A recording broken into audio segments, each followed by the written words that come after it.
Assalamualaikum warahmatullahi wabarakatuh. Perkenalkan, nama saya Indah Sari Rahardini dengan NIM 2111102017 Prodi Manajemen Pendidikan Islam. Pada video kali ini saya akan membawakan materi tentang manajemen organisasi dengan mata kuliah manajemen pesantren dari kelompok 7. Materi yang pertama itu ada pengertian organisasi. Materi yang kedua itu struktur organisasi, lembaga pendidikan dan organisasi sekolah. Yang ketiga, pengelolaan organisasi pendidikan. Dan yang keempat, jalur, jenjang, dan jenis pendidikan. Materi yang pertama, pengertian organisasi. Organisasi adalah sebuah wadah untuk sekumpulan orang yang bekerja sama secara rasional serta sistematis yang terpimpin atau terkendali untuk mencapai tujuan tertentu, memanfaatkan sumber daya yang ada di dalamnya. Selain itu, organisasi juga dapat diartikan sebagai sebuah kesatuan atau entiti yang terdiri dari banyak orang, bisa berupa institusi, asosiasi, atau lembaga yang memiliki tujuan yang sama dan berhubungan dengan lingkungan luar. Adapun pengertian organisasi menurut para ahli. 1. Menurut Robbins, ia mengatakan bahwa organisasi adalah kesatuan sosial yang dikoordinasikan secara sadar dengan sebuah batasan yang relatif, dapat diidentifikasi yang bekerja atas dasar yang relatif terus-menerus untuk mencapai suatu tujuan bersama atau sekelompok tujuan. Yang kedua, Oliver Sheldon, pengertian organisasi adalah proses penggabungan pekerjaan yang para individu atau kelompok-kelompok harus melakukan dengan bakat-bakat yang diperlukan untuk melaksanakan tugas-tugas sedemikian rupa, memberikan saluran terbaik untuk perwakilan yang efisien, sistematif, positif, dan terkoordinasi dari usaha yang tersedia. Yang ketiga, J. William Schulze, organisasi adalah penggabungan dari orang-orang, benda-benda, alat-alat, perlengkapan, ruang kerja, dan segala sesuatu.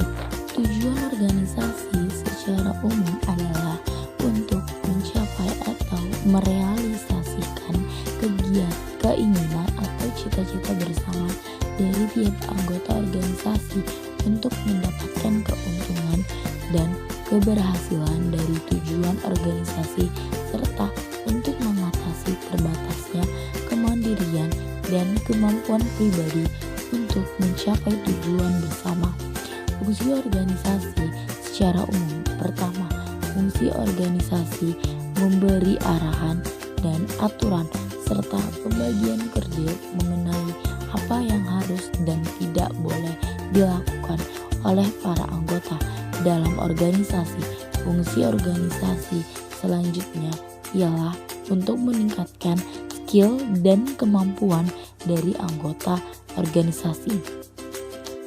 Materi yang kedua, struktur organisasi, lembaga pendidikan, dan organisasi sekolah. Pengertian dari organisasi lembaga pendidikan itu sendiri adalah pembagian tugas pekerjaan yang dikelompokkan dan dikoordinasikan secara formal pada lembaga pendidikan. Organisasi dibagi menjadi 3, yaitu organisasi formal, organisasi non-formal, dan organisasi informal. Berikut salah satu organisasi lembaga pendidikan. Struktur organisasi lembaga pendidikan adalah susunan skema atau bagan yang menggambarkan hubungan kerja yang membagi dan mengkoordinasikan tugas orang dan kelompok agar menjadi satu kesatuan dari berbagai segmen dan fungsi lembaga pendidikan dengan tujuan untuk mencapai tujuan dari proses pembelajaran. Adapun elemen-elemen dari struktur organisasi sebagai berikut. 1. Kepala sekolah berfungsi sebagai edukator, manajer, administrator, supervisor, leader, inovator, dan motivator yang berfungsi sebagai berikut: menyusun perencanaan, mengkoordinasikan kegiatan, mengarahkan atau mengendalikan kegiatan, mengkoordinasi kegiatan, melaksanakan pengawasan, menentukan kebijakan, mengadakan rapat, mengambil keputusan, mengatur proses belajar mengajar. Yang kedua, wakil kepala sekolah membantu kepala sekolah dalam kegiatan sebagai berikut: penyusunan rencana, pembuatan program kegiatan dan program pelaksanaan, pengorganisasian, pengarahan, ketenaga kerjaan, pengkoordinasian, pengawasan, penilaian, dan lain-lain. Yang ketiga, urusan kurikulum. Tugas-tugasnya sebagai berikut: menyusun dan menjabarkan kalender pendidikan, menyusun pembagian tugas guru dan jadwal pelajaran, mengatur penyusunan program pengajaran, mengatur pelaksanaan program penilaian kriteria kenaikan kelas. Yang keempat, urusan kesiswaan. Tugasnya mengatur pelaksanaan bimbingan konseling, mengatur dan mengkoordinasikan pelaksanaan 7K. Yang kelima, urusan sarana dan prasarana. Tugasnya sebagai berikut: merencanakan kebutuhan sarana prasarana untuk menunjang proses belajar mengajar. Yang keenam, urusan hubungan masyarakat. Tugasnya mengatur dan mengembangkan hubungan dengan komite dan para komite.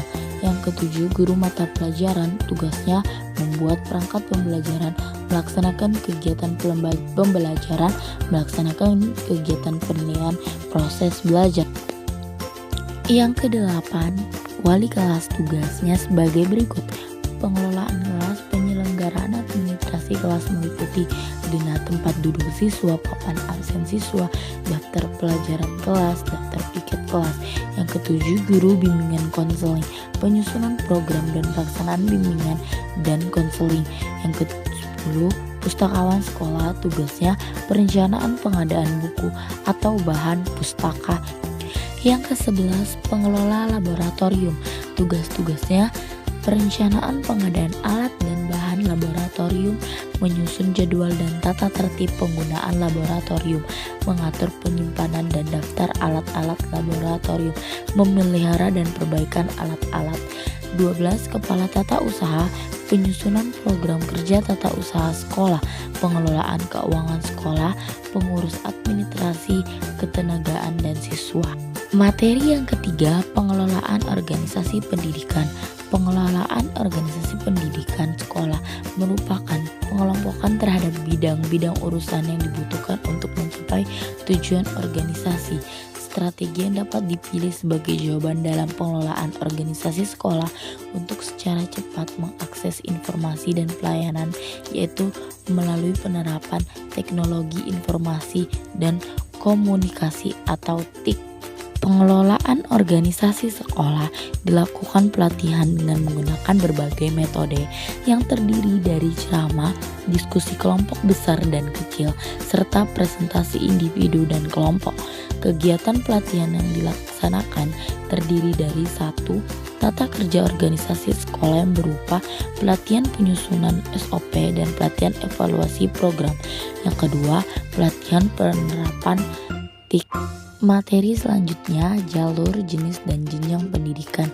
Pengertian jalur pendidikan menurut ketentuan pasal 1 angka 7 Undang-Undang Nomor 20 Tahun 2003 tentang Sistem Pendidikan Nasional adalah wahana yang dilalui oleh peserta didik untuk mengembangkan potensi diri dalam suatu proses pendidikan yang sesuai dengan tujuan pendidikan. Jalur pendidikan terdiri dari: yang pertama, jalur pendidikan formal adalah jalur pendidikan yang terstruktur dan berjenjang yang terdiri atas pendidikan dasar, pendidikan menengah, dan pendidikan tinggi. Yang kedua, pendidikan non formal adalah jalur pendidikan di luar jalur pendidikan formal yang dapat dilaksanakan secara terstruktur dan berjenjang. Yang ketiga, pendidikan informal adalah jalur pendidikan keluarga dan lingkungan. Selanjutnya, jenjang pendidikan menurut ketentuan pasal 1 angka 8 Undang-Undang Nomor 20 Tahun 2003 tentang Sistem Pendidikan Nasional adalah tahapan pendidikan yang ditetapkan berdasarkan tingkat pengembangan peserta didik. Jenjang pendidikan formal yang terdiri atas pendidikan dasar yang merupakan jenjang pendidikan yang menjadi dasar untuk melanjutkan ke pendidikan tingkat menengah dapat berbentuk sekolah dasar, MI atau bentuk lainnya. Yang kedua, pendidikan menengah merupakan kelanjutan dari pendidikan dasar yang terdiri dari pendidikan menengah umum dan pendidikan menengah kejuruan. Pendidikan menengah berbentuk sekolah menengah atas, SMA, MA, SMK, MAK, dan bentuk lainnya. Yang ketiga, pendidikan tinggi merupakan jenjang pendidikan setelah pendidikan menengah yang mencakup program pendidikan diploma, sarjana, dan magister dan spesialis. Selanjutnya, jenis pendidikan menurut ketentuan pasal 1 angka 8 Undang-Undang Nomor 20 Tahun 2003 tentang Sistem Pendidikan Nasional adalah tahapan pendidikan yang ditetapkan berdasarkan tingkat perkembangan peserta didik. 1. Pendidikan dasar yang merupakan jenjang pendidikan yang menjadi dasar untuk melanjutkan ke pendidikan tingkat menengah dapat berbentuk sekolah dasar, MI, MTS. Yang kedua, pendidikan kejuruan merupakan pendidikan menengah yang mempersiapkan peserta didik terutama untuk bekerja dalam bidang tertentu. Yang ketiga, pendidikan akademik merupakan pendidikan tinggi program sarjana dan pasca sarjana yang diarahkan terutama pada penguasaan disiplin ilmu pengetahuan tertentu. Yang keempat, pendidikan profesi merupakan pendidikan tinggi setelah program sarjana yang mempersiapkan peserta didik untuk memiliki pekerjaan. Yang kelima, pendidikan vokasi merupakan pendidikan tinggi yang mempersiapkan peserta didik untuk memiliki pekerjaan dengan keahlian terapan tertentu. Yang keenam, pendidikan keagamaan merupakan pendidikan dasar, menengah, dan tinggi yang mempersiapkan peserta didik untuk dapat menjalankan peranan yang menuntut penguasaan pengetahuan. Yang ketujuh, pendidikan khusus merupakan penyelenggaraan pendidikan untuk peserta didik yang berkelainan atau peserta didik yang memiliki kecerdasan luar biasa yang diselenggarakan secara inklusif. Sekian materi dari saya. Wassalamualaikum warahmatullahi wabarakatuh.